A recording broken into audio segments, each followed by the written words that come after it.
आज हम कक्षा 12वीं फिजिक्स की यूनिट नंबर 2 के एक नए टॉपिक को लेकर आए हैं जिसका नाम है किरचॉफ के नियम। वैज्ञानिक जो किरचॉफ ने नियम दिया है अपना, वो किसके लिए दिया है? जटिल परिपथों के लिए। ओम के नियम से हम जटिल परिपथ में धारा की उपस्थिति या धारा का मान या विभवांतर कितना होता है वो ज्ञात नहीं कर सकते, तो उसके लिए नियम किसका पढ़ना पड़ेगा हमें? किरचॉफ का। तो किरचॉफ ने जटिल परिपथों के लिए नियम दिया है और वैज्ञानिक किरचॉफ ने 2 नियम दिए हैं। तो सबसे पहले अपन देखते हैं किरचॉफ का पहला नियम।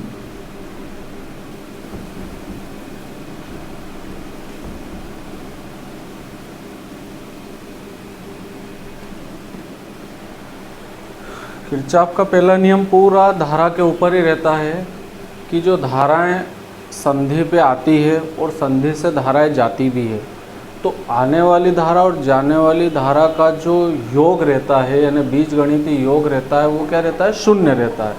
फॉर एग्जाम्पल, ये कोई संधि है, इस पे 4 डायरेक्शन है। इन 4 डायरेक्शन में से ये जो 2 डायरेक्शन है, इस धारा का नाम दे दें हम I1, इसका नाम I2 और इसका नाम I3 और इसका नाम I4।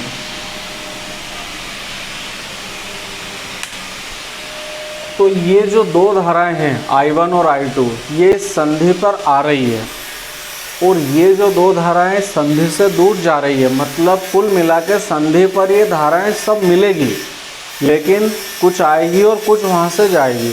फॉर एग्जांपल, जैसे एक चौराहा रहता है, चौराहे पे कुछ वाहन उस चौराहे पे आ रहे हैं और कुछ वाहन वहाँ चौराहे से जा रहे हैं, लेकिन चौराहे पे देखा जाए तो एग्जैक्ट मान वहाँ का क्या हो गया? 0, क्योंकि वहाँ पे कोई वाहन रुक नहीं रहा है। वहाँ से कोई आ रहा है, कोई वहाँ से किसी रास्ते से कोई आ रहा है चौराहे पे, और उसी चौराहे से किसी दूसरे रास्ते पे कोई वाहन जा रहा है, मतलब आने वाले भी वहाँ मिलेंगे और जाने वाले भी वहाँ मिलेंगे।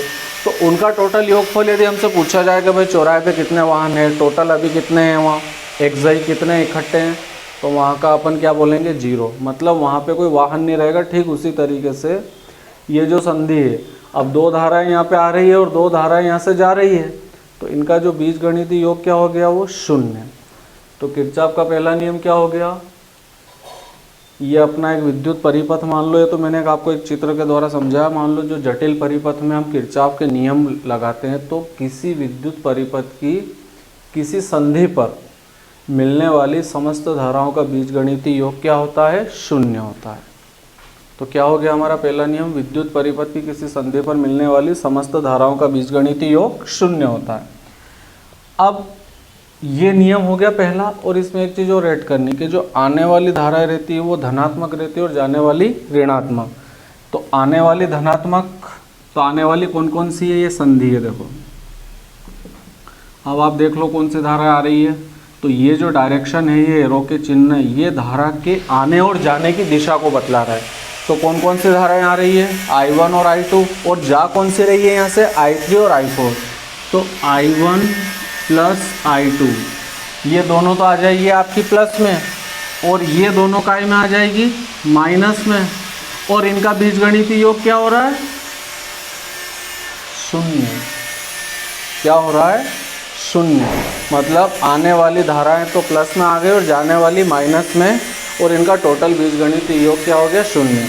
तो किरचॉफ के पहले नियम में हमें क्या बोलना है यदि आता है परीक्षा में? तो गर्मी बहुत है आज। कि विद्युत परिपथ की किसी संधि पर मिलने वाली समस्त धाराओं का बीजगणितीय योग 0 होता है। आने वाली धाराएं धनात्मक और जाने वाली धाराएं क्या हो जाएगी? ऋणात्मक। अब जैसे हम बोल रहे हैं कि आने वाली धनात्मक और जाने वाली ऋणात्मक हो गई, इनका बीजगणितीय योग भी 0 कर दिया। यदि इनको हम अलग अलग करें तो I1 और I2, और इधर से दोनों धाराएं I3 और I4 माइनस की इधर आके काय की हो जाएगी? ये भी प्लस की।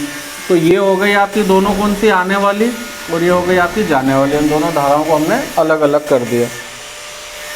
तो किरचॉफ का पहला नियम किसके लिए लगता है? धारा की दिशा, धारा की उपस्थिति को दर्शाने के लिए किसी जटिल परिपथ में। जटिल का मतलब है कोई बहुत बड़ा परिपथ हो। छोटे मोटे परिपथ में तो हम ओम के नियम वगैरह से दिए धारा का मान दर्शा सकते, उपस्थिति दर्शा सकते, लेकिन जब परिपथ जटिल आ जाए बच्चों, तो उसके लिए क्या करना है अपने को?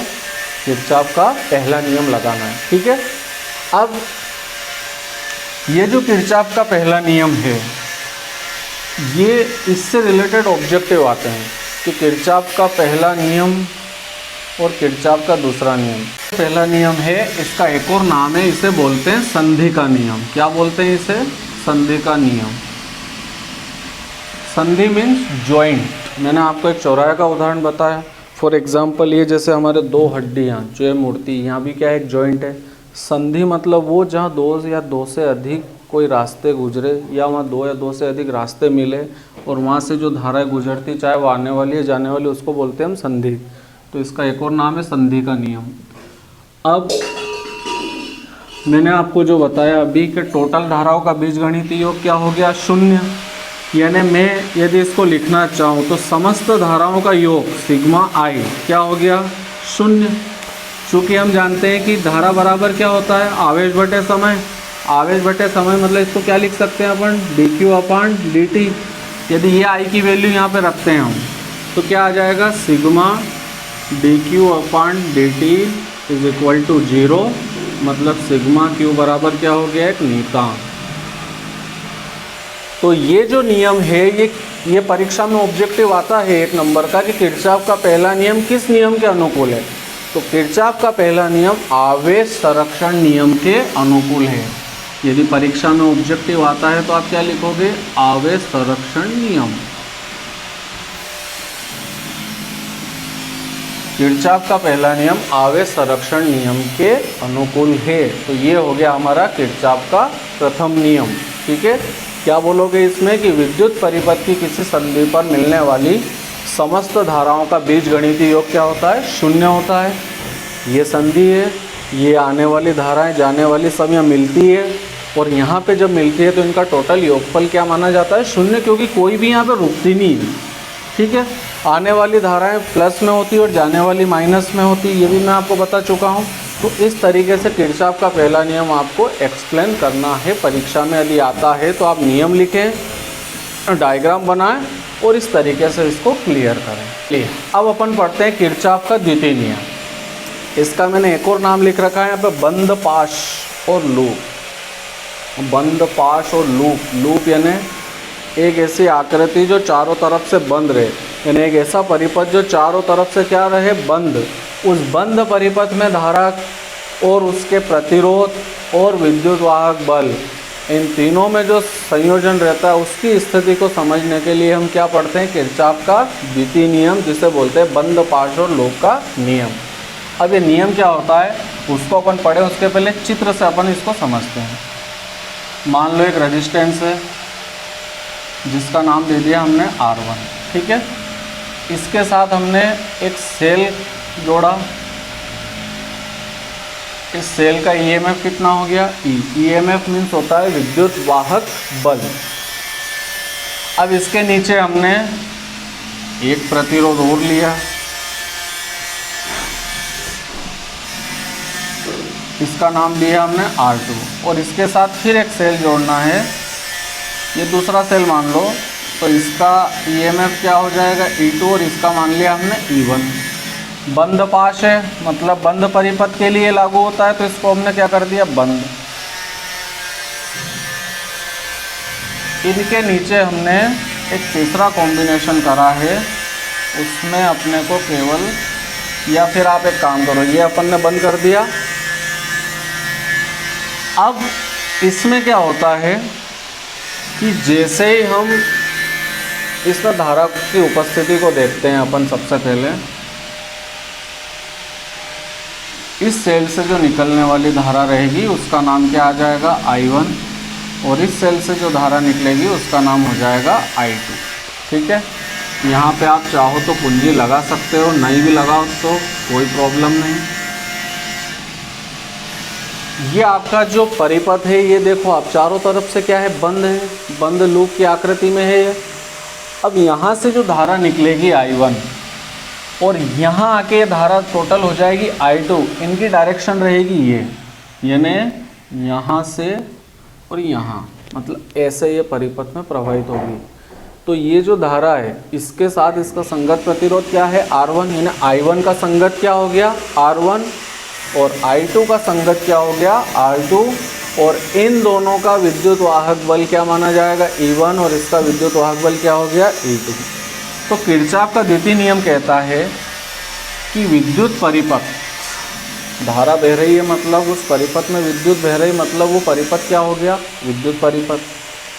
तो इसका मीन्स ये है कि धारा और उसके संगत प्रतिरोध, यानी I1 ले ली हमने धारा और उसका संगत प्रतिरोध ले लिया हमने R1, तो धारा और उसके संगत प्रतिरोध के गुणनफल, इन दोनों का क्या करना है, गुणा का बीजगणितीय योग उनके विद्युत वाहक बलों के बीजगणितीय योग के बराबर होता है। मतलब धारा और संगत प्रतिरोध लिया हमने I1 R1, और इसको लेंगे, चूंकि ये डायरेक्शन ये रहेगी इसलिए काय में आ जाएंगे, माइनस में।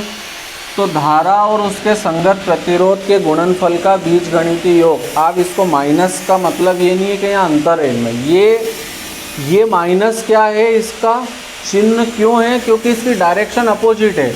और ये क्या है, प्लस में क्यों है, क्योंकि ये जा रही है और ये यहाँ से गुजरेगी, मतलब ये डायरेक्शन ये हो गई, हमारे परिपथ में धारा की दिशा ये है तो इसलिए प्लस में, और अपन अपोजिट जाएंगे लेकिन धारा यहाँ से विपरीत दिशा में गुजरेगी, इसलिए इसका मान काय में आ रहा है, माइनस में। धारा और उसके संगत प्रतिरोध के गुणनफल का योग उनके विद्युत वाहक बलों के बीजगणितीय योग के क्या होगा, बराबर। मतलब E1 माइनस E2, ये प्लस में है तो इनका विद्युत वाहक बल भी प्लस में, और ये माइनस में है तो इनका विद्युत वाहक बल भी माइनस में। तो इसे बंद लूप या पाश का नियम क्यों कहते हैं, क्योंकि ये चारों तरफ से परिपथ क्या है, बंद है। तो क्या बोलेंगे हम, विद्युत परिपथ के किसी बंद जाल में धारा और उसके संगत प्रतिरोध के गुणनफल का बीजगणितीय योग उनके विद्युत वाहक बलों के बीजगणितीय योग के बराबर होता है। क्या बोलना है, विद्युत परिपथ के किसी बंद जाल में, ये चारों तरफ से बंद है, धारा और उसके संगत प्रतिरोध के गुणनफल का बीजगणितीय योग उनके विद्युत वाहक बलों के बीजगणितीय योग के बराबर होता है। ये जो नियम है ये कौन से नियम के अनुकूल है, ऊर्जा संरक्षण नियम। तो इसमें आपको बोलना है यह नियम ऊर्जा संरक्षण नियम के अनुकूल है। इस तरीके से यदि इससे रिलेटेड भी ऑब्जेक्टिव आता है 1 नंबर का कि किरचॉफ का दूसरा नियम किस नियम के अनुकूल है, तो आपको बोलना है ऊर्जा संरक्षण नियम के अनुकूल है। अब अपना टॉपिक क्या है, अगला टॉपिक व्हीटस्टोन सेतु। अब ये व्हीटस्टोन सेतु क्या होता है, ये तो है वैज्ञानिक का नाम, और इन्होंने किसी अज्ञात प्रतिरोध का मान ज्ञात करने के लिए एक स्ट्रक्चर, एक रचना तैयार करी जिसका नाम वो एक सेतु की भांति है। जब मैं चित्र बताऊंगा तो आपको समझ में आ जाएगा कि इसको ब्रिज क्यों बोला जाता है। देखिए पहले तो अपन इसका डायग्राम समझते हैं। व्हीटस्टोन ने क्या करा, उन्होंने एक चतुर्भुज की आकृति ली। तो चतुर्भुज हम बना लेते हैं, पहले थोड़ा सा इस चित्र को अपन बड़ा बनाते हैं ताकि आप लोगों को क्लियर दिखेगा। और किसी तरह की कोई समस्या या डाउट आए तो आप पूछ सकते हैं बिना हिचक के, क्योंकि मैं सारी मेहनत सिर्फ आप स्टूडेंट के लिए ही कर रहा हूँ, इसका और कोई रीज़न नहीं है। तो आप लोगों के लिए मैं मेहनत कर रहा हूँ, तो आप लोगों को यदि ज़रा सी भी प्रॉब्लम आए तो उसका अपन और इजी मेथड निकालेंगे। वैसे मैं सारी बातें क्लियर कर रहा हूँ, मेरे को जहाँ तक लगता है आपको ये वीडियो देखने के बाद इसमें दिक्कत नहीं आएगी। अब इसमें क्या करा हमने, अब ये चतुर्भुज की 4 भुजाएँ रहती है, ये 4 भुजाएं हो गई। उनने क्या करा कि इन 4 भुजाओं पे 4 प्रतिरोध लगाए। ये पहला प्रतिरोध हो गया, इसका संगत प्रतिरोध ये हो गया, तीसरा प्रतिरोध ये, और चौथा प्रतिरोध ये। ठीक है, ये प्रतिरोध का चिन्ह है। जैसा कि आपको मैंने पहले बता ही रखा है कि ये प्रतिरोध यानी धारा के मार्ग में क्या डालता है, रुकावट। धारा के मार्ग में रुकावट डालने वाले को ही क्या बोलते हैं, प्रतिरोध। अब ये 4 बिंदु हो गए, A, B, C, D। इस प्रतिरोध का नाम है P, और P का संगत हो गया Q। ये R हो गया आपका कौन सा प्रतिरोध, ज्ञात प्रतिरोध। इसे अपन बोल सकते हैं ज्ञात प्रतिरोध। और यहाँ पे जो S रहेगा वो हो जाएगा आपका अज्ञात प्रतिरोध।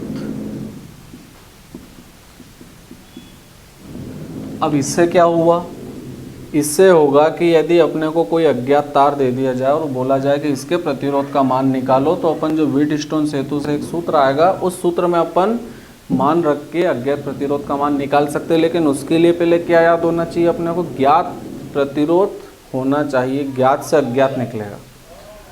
अब ये चतुर्भुज की शेप में इनने 4 प्रतिरोध लगा दिए और इस चतुर्भुज के 2 विकर्ण हो गए, एक तो BD और एक हो गया AC। क्या हो गए, अभी व्हीटस्टोन सेतु है क्या वो मैं बता रहा हूँ आपको, लेकिन ये थोड़ा चित्र समझ जाएंगे उसके बाद ऑटोमेटिक आपको समझ में आ जाएगा। इनने क्या करा, एक विकर्ण पे क्या लगाया, एक तो कुंजी लगा दी, कुंजी है ना प्लग स्विच, और उसके साथ लगा दिया गैल्वेनोमीटर मीन्स धारामापी, और इसको इन दोनों को जोड़ा उनने एक विकर्ण पे। इस कुंजी का नाम दे दो आप K1 और ये ऑलरेडी क्या हो गया आपका धारामापी G। अब जो दूसरा विकर्ण है AC, इसमें अंदर जोड़ने की वजह, अंदर ये तार उलझ जाएंगे, यानी इनमें क्या होगा, ये जो तार है तार से तार क्रॉस होगा तो वहाँ पे धारा इधर के उधर होने का टेंशन रहता है, इसलिए जो दूसरे विकर्ण पे उनने जोड़ा है उनको कहाँ जोड़ा है, बाहर लगा। तो आप एक तार यहाँ से निकालो, एक तार यहाँ से निकालो, इसका नाम है अज्ञात प्रतिरोध। ठीक है, यहाँ पे क्या लगाया उनने, एक तो लगा दिया सेल और एक लगा दी कुंजी। कुंजी आप दोनों तरीके से बना सकते हो, ये सेल हो गया आपका, इसको C नाम दे दो आप, ये C हो गया आपका सेल और ये कुंजी हो गई आपकी K2। ठीक है, अब आपको दिख रहा होगा ये यहाँ से यहाँ के बीच में 2 जोड़े, तो ये काय का काम कर रहे हैं, सेतु का। एक जगह से दूसरी जगह के बीच हम जाते हैं और बीच में कोई नदी या नाला वगैरह कुछ गुजरता है तो वहाँ पे क्या बनाई जाती है, एक पुलिया। पुलिया क्या काम करती है, ब्रिज, इस स्थान से अपने को उठा के उस स्थान पे पहुँचा देती है।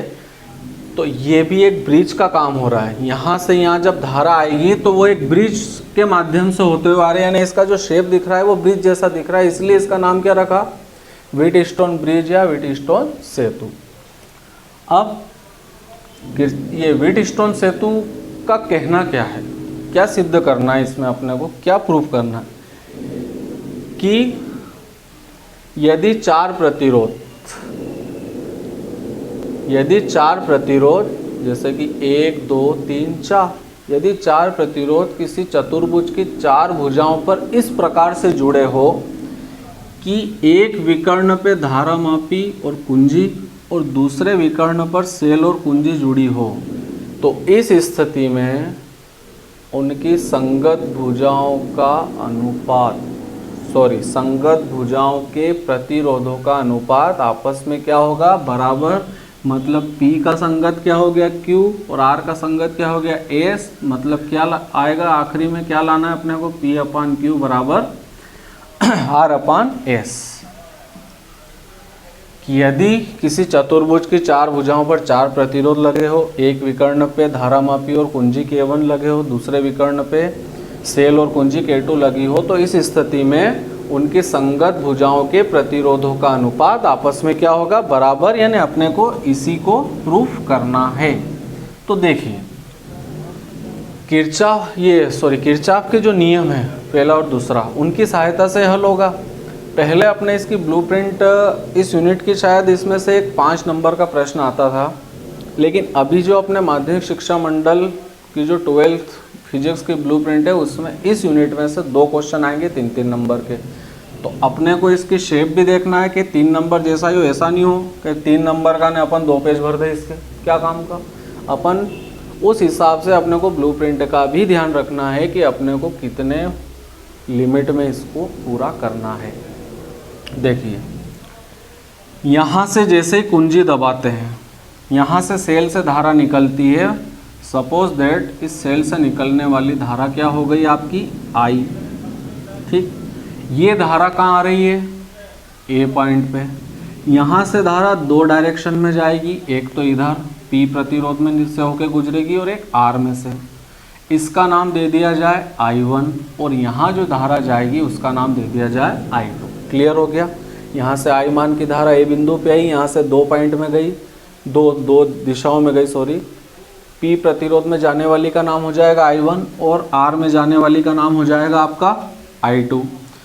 अब ये जो धारा I1 है ये कहाँ आएगी, बिंदु B पर। और यहाँ भी आप देखो अभी किरचॉफ के पहले नियम में क्या पढ़ा था, संधि, संधि का नियम पढ़ा था, ये आ गई आपकी संधि। तो ये धारा यहाँ आएगी और यहाँ से इन दोनों डायरेक्शन में ये जाएगी। तो टोटल कितनी धारा आ रही है, I1। अब इसमें से जो धारा होके जाएगी वो किस में से होके जा रही है, धारा मापी में से। और धारा मापी में से जो धारा जाएगी, तो धारा मापी में से जाने वाली धारा का नाम क्या हो गया, IG। IG मीन्स गैल्वेनोमीटर्स करंट, यानी धारा मापी की धारा क्या हो गई, IG। अब टोटल यह कितनी आ गई, एक 2 मिनट के लिए मान ले अपन I1। I1 में से कितना हिस्सा IG भाग इसमें चला गया, तो बचा कितना, तो शेष पार्ट क्या बचा, I1 माइनस IG। ये जो धारा है ये किस में से जाएगी, Q प्रतिरोध में से। ये दोनों की डायरेक्शन हो गई। अब ये वाला अपन ने सर्किट पूरा कर लिया। अब इधर देखो, यहाँ A बिंदु से धारा कितनी आ रही है, I2। ये भी एक संधि हो गई। अब इस संधि पे अपन खड़े होकर यदि देखें कि यहाँ पे आने वाली धारा है, जाने वाली धारा है, क्या क्या है, तो देखो इस रास्ते से I2 धारा आ रही है, ठीक, इधर से क्या आ रही है, IG। ये दोनों मिलेगी और कहाँ जाएगी, S प्रतिरोध में से, मतलब इन दोनों का क्या हो जाएगा यहाँ पे, जोड़। तो I2 प्लस IG का हो गया यहाँ पे योग, और ये जाएगी इस डायरेक्शन में, ठीक।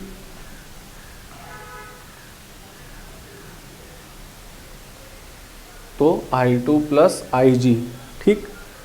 अब अपने को क्या करना है, यहाँ पे ये 4 प्रतिरोध देख लिए, ये चारों डायरेक्शन हो गई, सभी धाराओं की दिशा हमने देख ली, कौन सी धारा आ रही, कौन सी जा रही, कितनी बच रही है, सारी हो गई। इसको एक बार और अपन ध्यान से देख लो।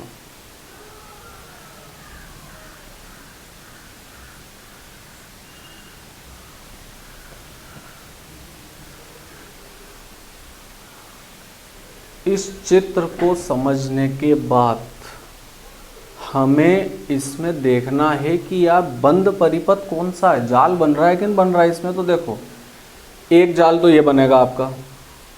देखो बच्चों, सारी मेहनत आपके लिए हो रही है, आपको बिल्कुल एक्यूरेट एक एक बात की जानकारी होना चाहिए। हमें बिल्कुल भी किसी भी टॉपिक को रटने की कोई ज़रूरत नहीं। एक एक फंडामेंटल हमारा बेसिक क्लियर होगा तो अपन फिजिक्स पर अच्छे से समझ पाएंगे।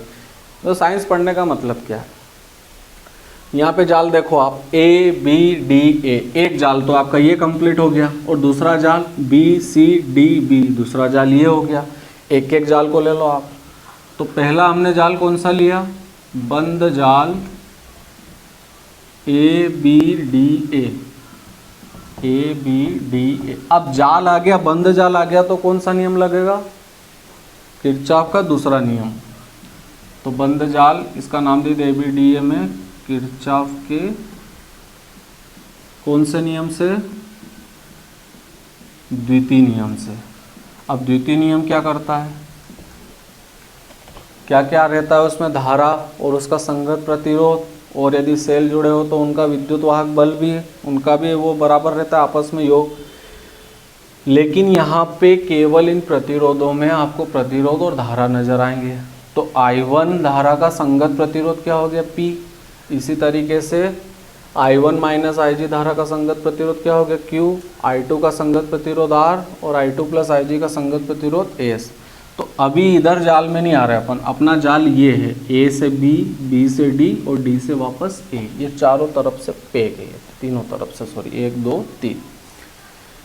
तो इस जाल में क्या करना है आपको, किरचॉफ का दूसरा नियम लगाना है। तो हमें A से B पे चलना है, हमारी डायरेक्शन ये है। हमारी डायरेक्शन में यदि ये दोनों आते हो, ये धारा आती हो, यानी अपन जा रहे हैं इस संधि पे, समझना बात को ध्यान से। अपने डायरेक्शन में यदि ये हो तो ये संधि की तरफ आ रहे हैं, और आने वाली धारा काय में रहती है, प्लस में। तो ये दोनों देखो, ये भी इधर ही है और अपने चलने की डायरेक्शन भी यही है। तो I1P काय में आ गया, प्लस में। अब अपन आ गए कहाँ, B बिंदु पे। B से आना है अपने को D पे, तो B से D की तरफ आ रहा है, तो अपनी ये संधि ये हो गई। तो इसी डायरेक्शन में है ये IG धारा भी इधर नीचे। तो इन दोनों, अब IG का प्रतिरोध क्या हो गया, G। तो ये दोनों भी काय में आ जाएंगे, प्लस में। अब अपना अगला टारगेट क्या है, D से A पे जाने का, यानी ये वाले जॉइंट। लेकिन यहाँ से यहाँ जाने पे देखो इस संधि से धारा आ रही है, जा नहीं रही है, तो इसलिए इसका मान काय में आ जाएगा माइनस में। तो ये माइनस I2 और इसका संगत प्रतिरोध क्या हो गया R। टोटल एक्साइन का क्या आ गया 0। ठीक, अब क्या करना है, एक इम्पोर्टेंट बात, ये जो G है ये है धारा मापी, जिसे इंग्लिश में बोलते हैं गैल्वेनोमीटर।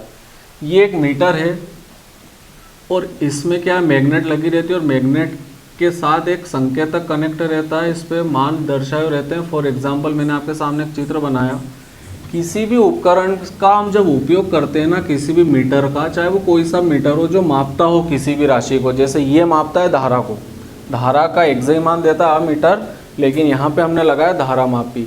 तो किसी भी उपकरण का जब हम यूज़ करते हैं ना, तो ये ध्यान रखा जाए कि उसका संकेतक कहाँ रहे, 0 पे। यानी मान ओरिजिनल कब देगा वो, जब उसका संकेतक 0 पे रहेगा और 0 से ऊपर उठते हुए फिर वो मान देगा। यदि ऑलरेडी 1 एम्पियर की धारा बता रहा है ना, अपन यहाँ लगा रहे हैं, तो फिर 1 एम्पियर तो इसने ऑलरेडी ऐड कर दिया, तो एक्साई मान नहीं आएगा। तो हमें क्या ध्यान रखना है कि उसका संकेतक क्या दर्शाए, उसका मुंह कहाँ रहे, शुद्ध यदि बोला जाए आपको लोकल लैंग्वेज में, तो उसका मुंह रहना चाहिए 0 की तरफ। मतलब इस स्थिति को बोलते हैं शून्य विक्षेप की स्थिति। क्या बोला जाता है इसे, शून्य विक्षेप की स्थिति। और एक और नाम है इसका संतुलन की स्थिति। सुबह सुबह हम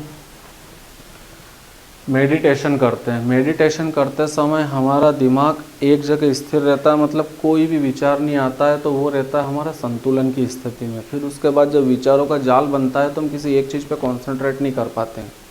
तो इसी तरीके से यहाँ पे क्या है, ये धारा मापी आपका जब शून्य विक्षेप की स्थिति में रहेगा तो ये धारा को अच्छे से मापेगा। अब यहाँ पे मान लो ये धारा मापी आपका शून्य विक्षेप की स्थिति में है, यानी ये काय की स्थिति में हो गया, संतुलन की स्थिति में। तो संतुलन की स्थिति में क्या इसमें से कोई धारा बह रही है क्या, नहीं बह रही है ना, क्योंकि संकेतक ऑलरेडी क्या दर्शा रहा है 0, मतलब इसमें से किसी तरह की कोई धारा नहीं बह रही है। तो जब धारा नहीं बह रही है तो IG जो इसमें बहने वाली धारा है उसका मान क्या आ जाएगा 0। किस स्थिति में, संतुलन की स्थिति में धारा मापी में से बहने वाली धारा का मान क्या हो गया 0। यदि हम IG की वैल्यू यहाँ पे 0 रखते हैं तो 0 का मल्टीप्लाई G से होगा, तो ये क्या हो गया 0, इसका प्रतिरोध भी। तो शेष क्या बच रहा है I1P और माइनस का I2R इक्वल किसके 0। ये माइनस का I2R इधर लेके आएंगे तो काय का हो जाएगा ये प्लस का। इस तरीके से हमारी समीकरण एक तैयार हो गई। समझ में आ गया आपको। आपको यदि फिर भी एक बार और यदि देखना हो तो इस वीडियो को या तो आप बैक करके वापस रिपीट करके देख सकते हैं। अब इसी तरीके से एक दूसरा जाल ले लो। पहले शुरुआत यहाँ से करी थी हमने, अब शुरुआत यहाँ से करो BCDB। तो देखिए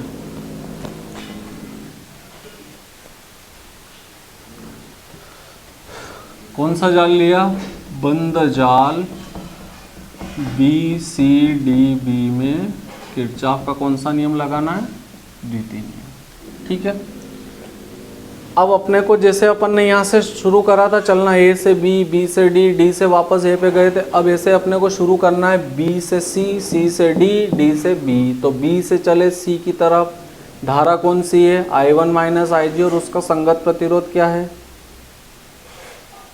उसका संगत प्रतिरोध क्या हो गया आपका Q। ठीक है, तो क्या करना है, हम चल रहे B से C संधि की तरफ, यहाँ आना है अपने को, अपनी डायरेक्शन में धारा है ये इस दिशा में, तो ये दोनों काय में आ जाएंगे प्लस में। तो I1 माइनस IG और इसका प्रतिरोध क्या है Q, ये दोनों काय में आ गए प्लस में। अब हमें चलना है C से D की तरफ। तो देखो हमें C से D की तरफ आना है, लेकिन ये दोनों इनकी डायरेक्शन क्या हो गई अपोजिट धारा की, तो ये काय में आएगी माइनस में। तो माइनस I2 प्लस IG और इसका संगत प्रतिरोध क्या हो गया S। अब D से वापस कहाँ जा रहे हैं B पे, इस संधि से इस संधि पे जाना है अपने को। तो फिर अपने अपोजिट डायरेक्शन में धारा आ रही है, ये संधि से जा रही है, तो ये अपने को तो इधर जाना है, लेकिन ये तो उधर से आ रही है, तो ये काय में आ जाएगी माइनस में IG G। टोटल इनका योग क्या हो गया 0। वापस से कौन सी स्थिति में, संतुलन की स्थिति में। तो संतुलन की स्थिति में IG का मान क्या हो गया, फिर से 0। ये IG 1 2 3 जगह यदि हमने 0 रखा तो क्या आएगा, देखो ये तो 0 हो गया, 0 का गुणा इस Q से करेंगे तो ये 0, तो I1 का गुणा केवल बचा क्या, I1 का मल्टीप्लाई Q से करा तो I1Q। चलिए IG और S, ये माइनस का IG और ये S, इनका भी टोटल गुणा क्या हो जाएगा 0, क्योंकि इसकी वैल्यू हम 0 रखेंगे। तो माइनस के I2 का गुणा S से हुआ तो क्या आ गया, माइनस I2S, और ये तो ऑलरेडी 0 हो ही जाएगा, तो टोटल क्या आ गया 0। इसको इधर लेके आ जाओ तो I1Q बराबर I2S, ये काय का हो जाएगा, प्लस का, समीकरण 2। अब देखिए